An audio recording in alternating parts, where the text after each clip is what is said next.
Hello viewer, আসসালামু আলাইকুম। আজকে আমার সামনে আমার স্টুডেন্ট দিশা আছে।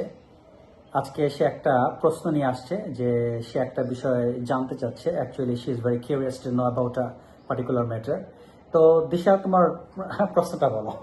স্যার, আপনি যে ক্যামেরার দিকে আধ্যাত্মিক মুখ করে পাওয়ার নাও। সম্পর্কে বিশ্বাস করেন কিনা বা এই সম্পর্কে জানতে চাচ্ছিলাম। আচ্ছা, কি যেন কোশ্চেনটা যে আমি স্যার, আধ্যাত্মিক পাওয়ারে বিশ্বাস করেন কিনা? আচ্ছা আচ্ছা, আসলে দিশা তুমি জানতে চাচ্ছ যে স্পিরিচুয়াল পাওয়ারটা অ্যাকচুয়ালি এটা বিশ্বাসযোগ্য কিনা, এটা মনে হয় তোমার মেইন কোশ্চেনটা।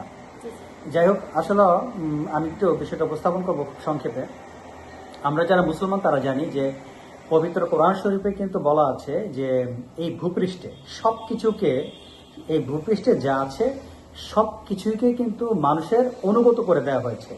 অর্থাৎ এই যে আমরা যত কিছু দেখতে পাই, অর্থাৎ জীব জন্তু যা কিছু আছে সব কিছুকে কিন্তু মানুষের অনুগত করে দেওয়া হয়েছে। আবার সেম কথাটা কিন্তু আমরা ভারতীয় দর্শনে পাই। ইন্ডিয়ান ফিলসফিতে কিন্তু বলা হয়েছে যে মানুষ সব কিছু করতে পারে, শুধুমাত্র দুইটা জিনিস করতে পারবে না। এটা একটা হচ্ছে সৃষ্টি করা, আর একটা হচ্ছে ধ্বংস করা। হ্যাঁ, বুঝতে পারছি? একটা হচ্ছে সৃষ্টি করা আর একটা হচ্ছে ধ্বংস করা। আর পবিত্র কোরআন শরীফে বলা হয়েছে যে মহান আল্লাহ তাআলা এই ভূপৃষ্ঠে যা আছে সব কিছুকে মহান আল্লাহ তাআলা মানুষের অনুগত করে দিয়েছেন।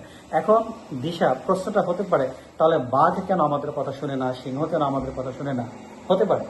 বা সাপ কেন আমাদের কথা শুনে না? যেহেতু আমি বললাম যে এই ভূপৃষ্ঠে যা আছে সব কিছু আমাদের অনুগত করে দেওয়া হয়েছে, বাট কেন তারা আমাদের কথাটা শুনে না, এটা হচ্ছে বিষয়। তো এখানে একটা বিষয় হচ্ছে কি যে মানুষের মধ্যে কিন্তু মহান আল্লাহ তাআলা অবস্থান করেন। আমরা কিন্তু যারা ধর্ম পালন করি, আপনারা যে যে ধর্মে আছেন সবাই জানেন যে মহান আল্লাহ তাআলা কিন্তু মানুষের অন্তর অবস্থান করেন। এখন মানুষকে কিন্তু ওই স্বভাবটা, অর্থাৎ মানুষকে ওই গুণটা অর্জন করতে হবে। কোন গুণটা মানুষকে অর্জন করতে হবে?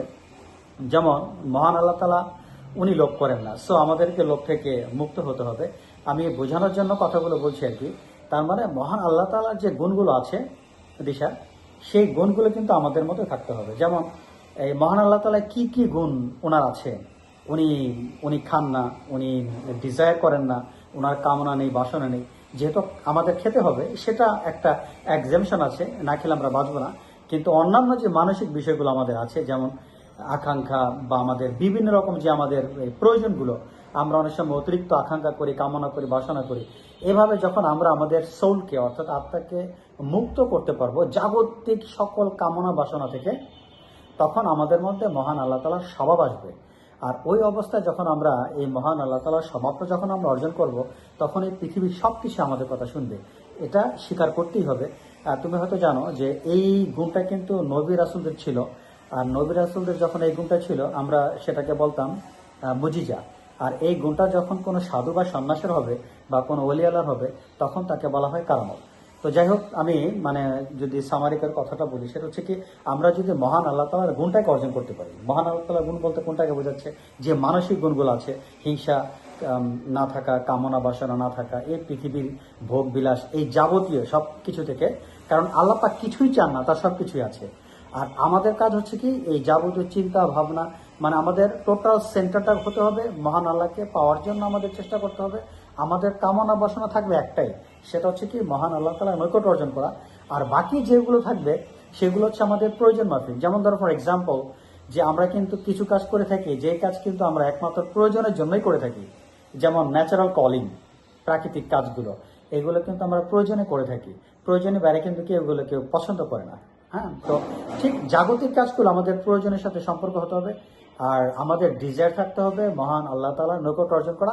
এই যখন পসিডিউটা মানুষ অর্জন করে, এই ক্যাপাবিলিটি যখন মানুষের মধ্যে আসে, তখন তার মধ্যে আধ্যাত্মিক শক্তি আসে, এবং এটা বিশ্বাসযোগ্য এবং এটা বাস্তব।